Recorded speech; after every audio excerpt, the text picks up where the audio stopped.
think it's time to replace the blinds. All right, the first thing I want to do is take the blinds out. Now these have been installed for a long time, so these have latches on the end. In order to open them, you push on the bottom, flip out the front like that. Now that I've got both sides undone, I can take them out.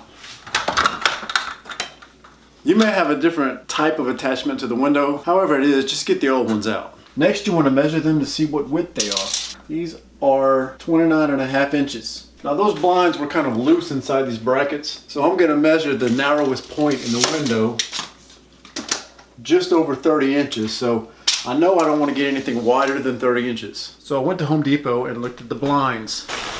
And I got these. And you notice I found 30-inch blinds. Now if you read the fine print, it says that the actual width is 29.5 inches, which is exactly the width I need. Now here it's by 64 inches long, I guess from top to bottom. There were other options that had 48 inches, they had 64, and they had 72. My window looks to be about 5 feet tall, so the 64 inch should be fine. So here's what it looks like inside the box. One thing I noticed at the store is that there are no more blinds with the string that you pull on to open and close the blinds as far as lift them and lower them.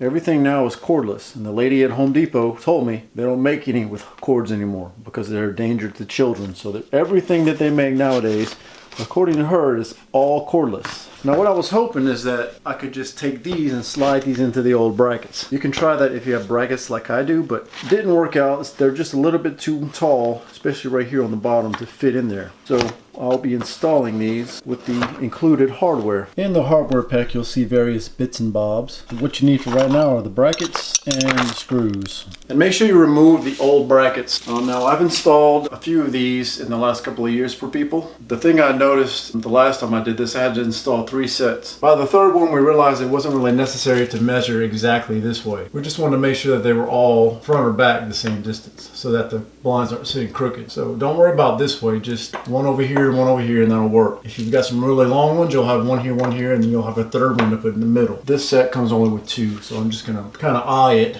and just put them about there. Now the one thing I'm taking into account here is this part sticks out a good 2 inches from this back window. I'm not going to put the blinds all the way back. I'm going to bring them out as far as I can just so that there's at least some clearance over this bottom window. And just be sure that this is the back, so this goes towards the window, so they'll be like this. And I'm realizing by looking at this that I don't really have enough room to move them forward. So I'm just going to have to go all the way up against this back right there and just install them that way. And I have 2 long screws and 2 short screws for each one. I'm going to go ahead and use the long ones just for good measure. And those will go straight up into there. 2 screws per bracket. Alright, so I'm going to pick a good spot. I'm guessing, I don't know, 2.5, 3 inches from the side. So I'm going to hold that up there and I'm going to take one of my screws and just mark. I'm going to press a little hole into the wood in the center of each screw hole. And the reason for that is I want to come back and I'm going to pre-drill just for good measure to make sure that I don't split that wood. And I'm going to do the same thing on the other side. Eye where it needs to be. There's the 2 marks I made for pre-drilling. That makes it easy. So now I know exactly where they're going to go. I can see the holes I'm going to pre-drill. Now it's just a matter of screwing them in now. It's in there.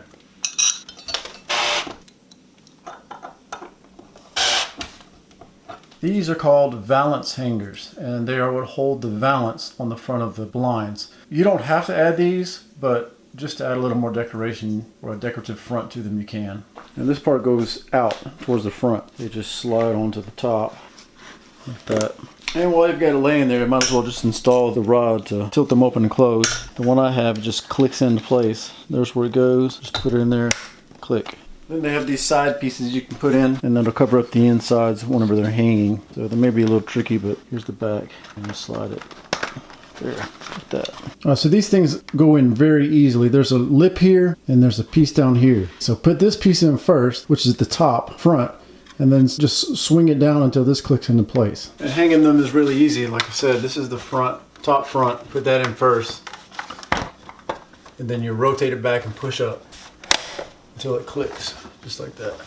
And then the valance just clicks into these. Put the bottom in first and then click it to the top.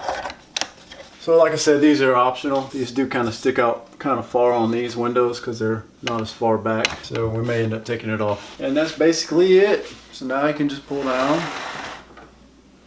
and push back up, and they stay. If you found this video helpful, please click thumbs up and hit subscribe. See you next time. Bye.